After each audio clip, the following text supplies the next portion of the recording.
ಬೆಂಗಳೂರಿನ Shivananda circle flyover. ಇದು doctor Raj auto ಸೇನೆ, ಕರ್ನಾಟಕ ರಾಜ್ಯ ಆಟೋ ಚಾಲಕರ ಸಂಘದವರು ಕರ್ನಾಟಕ ರಾಜ್ಯೋತ್ಸವ ಅಂಗವಾಗಿ ಡಾಕ್ಟರ್ ರಾಜ್ಕುಮಾರ್ ಸಮಾಧಿಯಿಂದ ಶಿವಾಜಿನಗರ ತನಕ ವಿಶೇಷ ಆಟೋ ಮೆರವಣಿಗೆ ಮಾಡ್ತಾಯಿದ್ದಾರೆ. ಕನ್ನಡ ಬಾವುಟಗಳಿಂದ ಅಲಂಕರಿಸಿದ ಆಟೋಗಳಿಂದ ಇವರು ಮೆರವಣಿಗೆ ಮಾಡ್ತಾಯಿದ್ದಾರೆ ನೋಡಿ. ಆಟೋ ನಮ್ಮದು ಆಟೋಗಳು ಬರ್ತಾಯಿದೆ ನೋಡಿ.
ರಾಜ್ಯೋತ್ಸವ ಆಚರಣೆ ಮಾಡ್ತಾ ಇದ್ದಾರೆ ನಾಡಿನಾದ್ಯಂತ.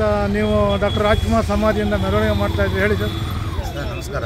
ನಾನು ಆಟೋ ಬಾಬು ಅಂತ, ರಾಜ್ಯ ಅಭಿಮಾನಿಗಳ ಆಟೋ ಸೇನೆ ರಾಜ್ಯಾಧ್ಯಕ್ಷ ಬಾಬು ಅಂತ. ಶಿವಾಜಿನಗರ ಬಸ್ತಿನ 18 ವರ್ಷದಿಂದ ಮಾಡ್ತಾಯಿದ್ವಿ. ಈ ಕನ್ನಡ ಇದೆ ಅಂದರೆ ಅದು ನಮ್ಮ ಅಪ್ಪಾಜಿಯಿಂದಾನೆ.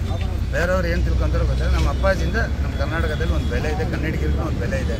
ಅದನ್ನು ಉಳಿಸ್ಕೊಳ್ಳೋ ರೀತಿಯಲ್ಲಿ ನಾವು ಅಭಿಮಾನಿಗಳಾಗಿ 18 ವರ್ಷದಿಂದ ಶಿವಾಜಿನಗರ ಬಸ್ ನಿಲ್ದಾಣೆ ಶಾಲೆ ಮಕ್ಕಳಿಗೆ ನೋಟ್ಬುಕ್ಕು, ಸ್ಕೂಲ್ ಮಕ್ಕಳಿಗೆ ಇದು ಯೂನಿಫಾರ್ಮು ಇದೆಲ್ಲ ಕೊಡ್ತಾಯಿದ್ವಿ, ಅನ್ನದಾನ ಮಾಡ್ತಾಯಿದ್ವಿ. ಈ ವರ್ಷ ಸ್ವಲ್ಪ ಬದಲಾವಣೆ ಇರಲಿಂದ ರಾಜ್ಕುಮಾರ್ ಸಮಾಧಿಯಿಂದ ಪಾರ್ವತಮ್ಮ ಪ್ರತಿಮೆ ಇದುವರೆಗೂ ಸೌತನ್ ಸರ್ಕಲ್ವರೆಗೂ ರ್ಯಾಲಿ ಮಾಡಿ ಅಲ್ಲಿ ಹೋಗಿ ಹೂವು ಅರ್ಪಣೆ ಮಾಡ್ತಾಯಿದ್ವಿ. ಅಂದರೆ ಇದು ಪ್ರತಿ ವರ್ಷವೂ ವರ್ಷ ಮಾಡ್ತಾಯಿದ್ವಿ. ಏನು ಈಗ ಕರ್ನಾಟಕದಲ್ಲಿ ಅಥವಾ ಬೆಂಗಳೂರಲ್ಲಿ ಕನ್ನಡ ಮಾತಾಡುವರೆ ಕಡಿಮೆ ಇದೆ ಅಂತ ಅನ್ಸುತ್ತೆ. ಅದಕ್ಕೆ ಇದು ಒಂದು ಇದು ಯಾರು ಮಾಡಲ್ಲ, ಆಟೋ ಚಾಲಕರೇ ಕನ್ನಡಿಗರ ಬಗ್ಗೆ ಮಾತಾಡೋದು. ಯಾವ ಆಟೋ ಇರಲಿ ಯಾವುದರಲ್ಲಿ ಕನ್ನಡ ಅನ್ನೋ ಅಕ್ಷರ ಅಲ್ಲಿದೆ. ಈಗ ಸ್ವಲ್ಪ ನಮ್ಮ ಗೌರ್ಮೆಂಟು ಅದನ್ನು 60% ಏನೋ ಕಡ್ಡಾಯ ಮಾಡಬೇಕು ಸರ್. ನಮ್ಮ ಮೂಲಕ ಇರಲಿ ಯಾವುದೇ ಇರಲಿ ನಮ್ಗೆ ಸರ್ಕಾರ ಅದನ್ನ ಕಾನೂನುಬದ್ಧವಾಗಿ ತಗೋಬೇಕು. ಕನ್ನಡ ಉಳಿಸಿ ಬೆಳೆಸಿದ ಆಟೋ ಚಾಲಕರೇ ಅಂತ ನೀವು ಹೇಳ್ತಾ ಇದ್ದೀರಿ. ಅಂದರೆ ಆಟೋದವ್ರು ಜಾಸ್ತಿ ಕನ್ನಡ ಮಾತಾಡ್ತಾರೆ ಎಲ್ಲರ ಹತ್ರ. Okay sir, thank you. ನಮಸ್ತೆ ಸರ್. ಕನ್ನಡ ಉಳಿಸಿ, ಕನ್ನಡ ಉಳಿಸಿ, ಕನ್ನಡ ಉಳಿಸಿ, ಕನ್ನಡ ಬೆಳೆಸಿ.